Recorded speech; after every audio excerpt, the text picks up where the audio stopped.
Hello everyone, and welcome to my Young and the Restless Official 24 channel. I hope everyone is having a wonderful day. Before we begin, please hit the subscribe button and give this video a thumbs up. Victor Newman's reputation for stepping in at the 11th hour and fixing the messes that people create has become legendary in Genoa City, but this time, this moment, became the shocking exception that nobody saw coming, least of all Kane Ashby, who had arrived at the ranch expecting a handshake, a life raft, or at least some kind of negotiating table, only to be hit with the most brutal, cold, calculated rejection Victor had delivered in years. It all started with Phyllis Summer's quiet smirk in the corner, the one that suggested she had maneuvered everyone into the position she wanted, until the entire room learned the truth that flipped the narrative upside down. Kane came in desperate, shoulders tight with tension, his confidence hanging by a thread as he explained that Arabesque, once his shining chance at reinvention, was falling apart due to unexpected obstacles. But Victor, instead of offering the expected rescue, sat back in his chair, fingers steepled, eyes piercing, listening not only to what Kane said but what he didn't.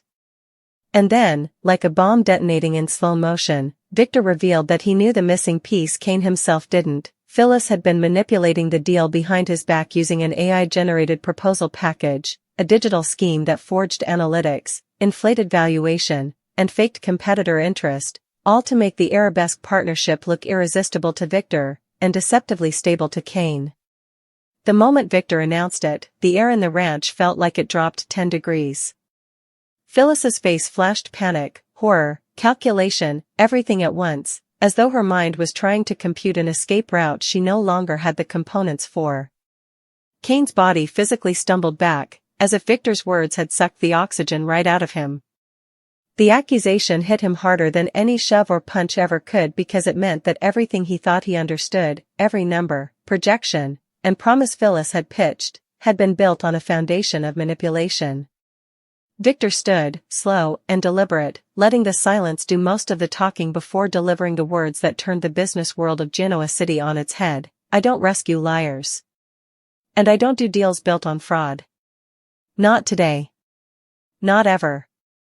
Kane looked devastated, and not the usual kind. This wasn't the defeated slump of a man who lost a business. This was the soul-crushing realization that he had been played by someone he trusted, someone he defended, someone he bet his entire future on. His voice cracked when he asked Phyllis if it was true, and her answer, or rather her inability to give one, shattered him even more. Victor, with the finality of a man who had seen every scam and scheme under the sun, walked past both of them, leaving Kane standing amid the rubble of a future he once believed in. He said one last sentence as he passed, I don't clean up messes created by amateurs. And that was it. No negotiation. No second chance. No mercy. Phyllis tried to defend herself, defaulting into her typical blend of tears, excuses, righteous indignation, and half-truths, but for the first time, Kane wasn't buying a single syllable. The realization that every piece of advice she gave, every number she supplied, every guarantee she claimed, was filtered through an AI system she manipulated made him feel sick. She blamed technical errors, industry norms, even mentorship strategy, but none of it mattered. Everyone now understood she had artificially created hype around Arabesque, and worse, she had done it for her own benefit, not to help Kane succeed. She needed Kane to succeed so she could attach herself to the victory. She needed Victor to buy the illusion so she could claim credit. But now her plan had collapsed publicly, and Victor had made sure the fallout would be nuclear. Victor walking away didn't just destroy the deal, it destroyed Kane's credibility. The business community in Genoa City ran on perception, and the perception now was that Kane attempted to sell an overvalued, unstable company using falsified AI-generated data. Even though Victor made clear that Kane wasn't the mastermind behind it, the damage was already spiraling. Investors pulled out. Partners hesitated. And through it all, the shadow of Phyllis's fingerprint stained every inch of the disaster.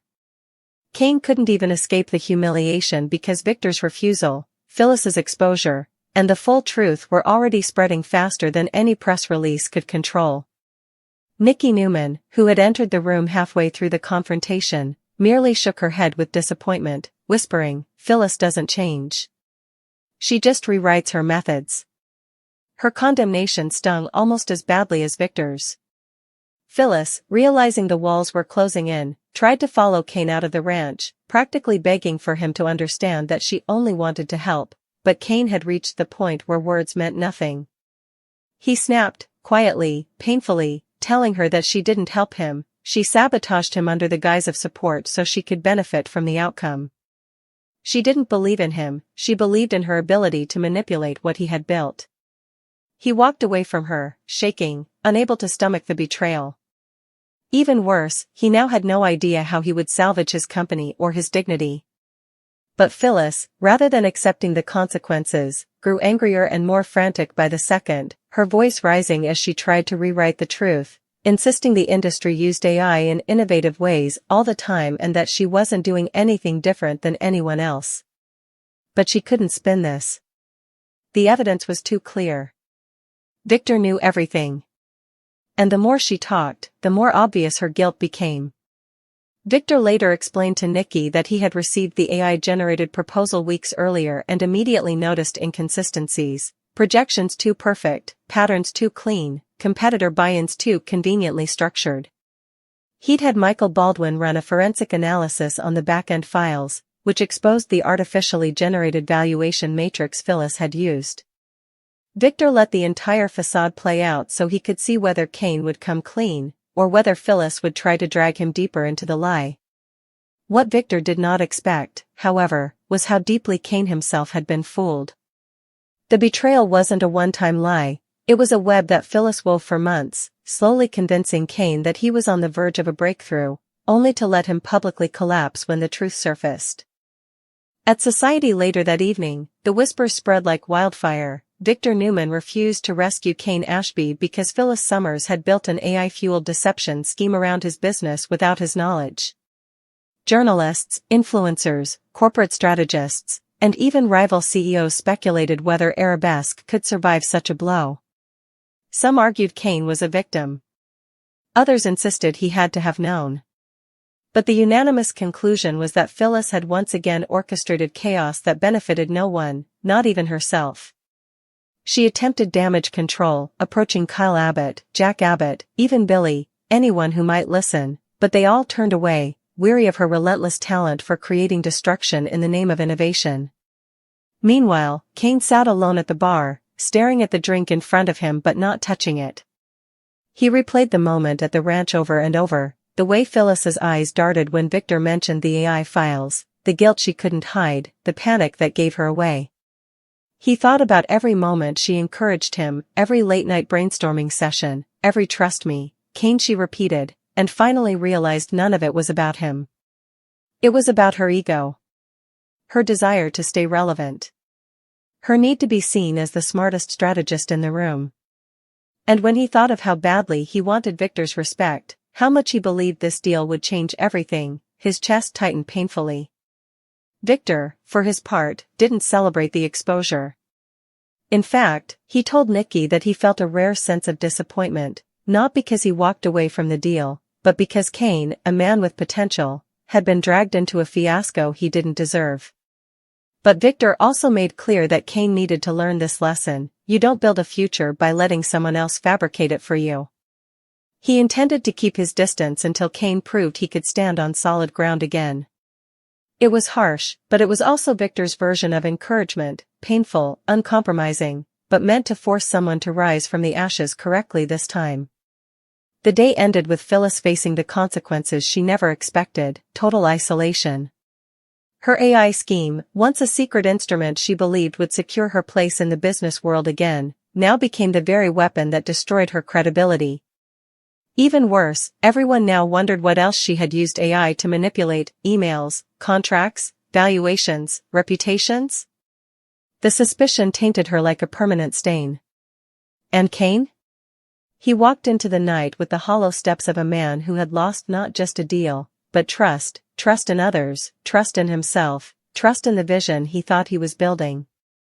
He knew rebuilding Arabesque would be an uphill battle, but he also knew Victor's rejection, as humiliating as it was, had given him one unexpected gift: clarity. A brutal one. A painful one. But a necessary one. And as Genoa City buzzed with the fallout, one truth became undeniable. Victor Newman didn't have to destroy Kane's deal, Phyllis did that all by herself. And this time, there was no escaping the consequences. Kane Ashby had always believed rock bottom was something you hit only once in life, but as he walked through the cold Genoa City evening with the weight of Victor's rejection crushing his shoulders, he realized something far more devastating. Rock bottom wasn't a place, it was a cycle. And tonight, he was trapped inside it again. His phone buzzed relentlessly, calls from lawyers, messages from his board, notifications from reporters clawing for comment, but he ignored them all. He didn't have answers, didn't have clarity, didn't even have anger yet. All he had was the hollow ache of betrayal and humiliation. When he finally reached Chancellor Park and sank onto the nearest bench, he felt the full gravity of what had happened. Arabesque was collapsing, investors were panicking, and, worst of all, Phyllis, the person he had trusted the most through the entire process, had been the architect of his downfall. Her AI scheme wasn't just a business misstep, it was a violation of his trust, his identity, and the future he had been working toward. Meanwhile, across town, Phyllis Summers stormed into her hotel suite at the Grand Phoenix and slammed the door behind her. Panic clawed at her throat, but underneath it was rage. Raw, volatile rage. Not at herself, never at herself, but at Victor, at Kane, at anyone who dared to call her out. She paced the room like a trapped animal, convincing herself she had been unfairly attacked. It wasn't a scheme, she muttered, her voice trembling with adrenaline. It was strategy. Innovation. Risk-taking. But every time she tried to rationalize it, her mind replayed Victor's voice, calm, cold, piercing, exposing the one thing she couldn't outrun. She got caught. And not just caught, publicly, brutally, undeniably exposed. Her phone buzzed with messages too, but unlike Kane's, hers were filled with warnings. Call telling her to stay away from Jabot. Billy telling her not to step foot near society. Lauren informing her that Fenmore's was cutting ties, pending internal review. Even Daniel didn't respond when she texted him. And that silence was the most painful blow of all. At Newman Ranch, Victor poured himself a drink, his expression unreadable as he stared into the fire. Nikki sat beside him, concern etched into her face. You were hard on Kane, she said softly. Victor didn't respond immediately.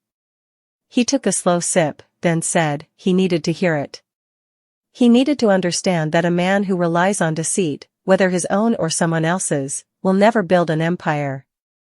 Nikki nodded, but she knew Victor well enough to sense what he didn't say out loud. He cared. Maybe more than he wanted to admit. Kane was one of the few men in town who had tried to reinvent himself without using power as a weapon, and Victor respected that.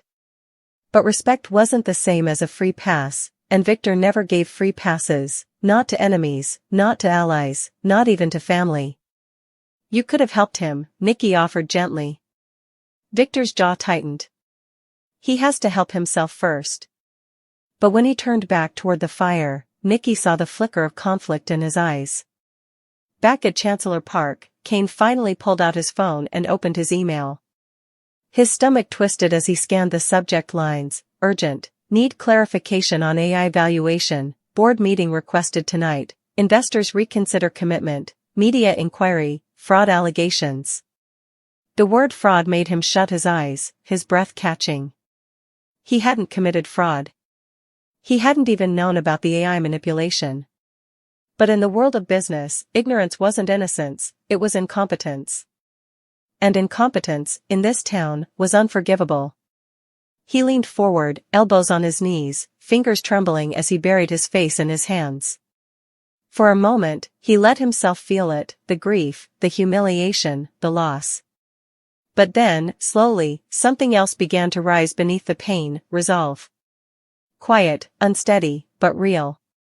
He wasn't going to let Phyllis's scheme become the final chapter of his story. Meanwhile, Phyllis stood in front of her bathroom mirror, gripping the counter so tightly her knuckles turned white. She hated losing. Hated being exposed. And most of all, she hated being blamed for something she believed she did out of vision. But even she couldn't deny the truth. Her AI system had crossed lines, forged numbers, simulated non-existent market interest, and manipulated Kane's expectations. She stared at her reflection and whispered, "You were supposed to fix things, not make them worse." For a moment, she almost looked remorseful. Almost. But then the familiar fire returned to her eyes. She wasn't going to let Victor Newman rewrite her narrative. She was going to fight back, even if it meant burning every bridge left standing. Over at Society, Abby and Devon were already discussing the fallout. The staff whispered that Kane looked like a broken man when he passed earlier. Devon, who had once supported Kane's ambitions, now felt a complicated mix of sympathy and disappointment. "He trusted the wrong person," Devon said quietly. Abby sighed, polishing a wine glass. "Trusting Phyllis is always the wrong person." The words hung heavy in the air, and neither of them disagreed. Elsewhere, Lily Winters sat in her office at Chancellor Winters, staring at her phone as alerts about the scandal flashed across her screen. She felt a tight pull in her chest, because no matter how far removed she was from Kane's life now, he wasn't just news to her. He was family. History. Someone she once built a life with. She picked up the phone twice to call him, but each time she stopped, unsure what she'd even say. "I'm sorry? I warned you about Phyllis? Are you okay?" None of it felt right. None of it felt enough. As night deepened, Kane finally returned to his apartment. The silence hit him like a wave.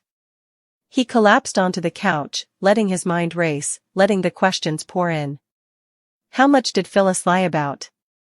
How many decisions he made were based on false data? How far had she gone to manipulate the outcome? And, most painfully, why him? Was he just a pawn? A convenience? A vehicle for her comeback? He didn't know. But he knew he had to find out. And that meant confronting her. Phyllis jumped when she heard the knock on her suite door later that night.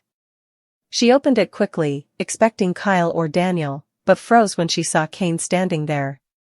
His face was pale, eyes red but steady. He didn't look angry. He looked shattered. Which made her stomach twist harder than any yelling ever could. "Kane," she whispered. "We need to talk." He stepped inside without saying a word. She closed the door behind him, bracing herself. "I never meant to hurt you," she began. He let out a broken laugh, small, bitter, painful. "But you did. And you lied. And you destroyed everything I was building."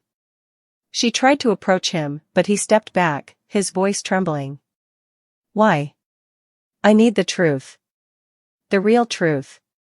Phyllis swallowed hard. She could lie. She could spin. She could manipulate. But something about the way Kane looked at her, like he was trying desperately to understand, made her defenses falter. "Because I thought I could help," she whispered. "I thought I could make the numbers look better so Victor would take you seriously." Kane closed his eyes. "So you created fake data? Fake projections? Fake interest?" She didn't answer. She didn't have to. He already knew. "You didn't believe in me," he said softly. "You believed in your ability to control the outcome." Phyllis blinked rapidly as tears welled. "I believed in us," she insisted. "In what we could do together." But Kane shook his head. "No. You believed in yourself. And in what you could gain from my success." Phyllis reached for him again, but he took another step back. The distance between them suddenly felt like miles. "You need to fix this," Kane said. "Not for me, for the truth. For the investors. For everyone you misled." Phyllis stiffened. "I'm not taking the fall alone," she snapped, the defensive fire returning. "You were involved," Kane cut her off sharply. "I was involved because you fed me lies. Because you manipulated me. But I'm done being your shield." His voice sea-racked. "Fix it, Phyllis. Or I will." He turned to leave. Phyllis's voice trembled behind him. If you walk out now, we're done. He paused, just for a moment. Then he said, we were done the moment you chose lies over loyalty, and walked out the door. When he left, Phyllis collapsed on the floor, her breath shaking, her mind spiraling. She'd lost Kane. She'd lost the deal. And now, if she didn't act fast, she would lose everything else. Across the city, Victor sat at his desk, staring at the preliminary report Michael sent him. The AI data trail was damning. The timeline proved Phyllis had been manipulating the valuation for months. Victor exhaled slowly, running a hand across his forehead. He didn't regret refusing the deal. But something nagged at him, a thought he hadn't voiced. Kane didn't deserve the full fallout. And Victor Newman, despite everything, didn't like to see wasted potential go up in flames. Nikki entered quietly. You're thinking about helping him, aren't you? Victor didn't answer. But the flicker in his eyes was enough. Meanwhile, Kane returned to Chancellor Park again, unable to face sleep, unable to face silence, unable to face the pieces of his shattered future. As he sat alone on the same bench, his phone buzzed, and this time he finally looked. It was a message from an unknown number, meet me at Newman Enterprises in the morning. The end. For the first time all day, Kane felt something unfamiliar break through the despair. Hope. And tomorrow, everything would change again.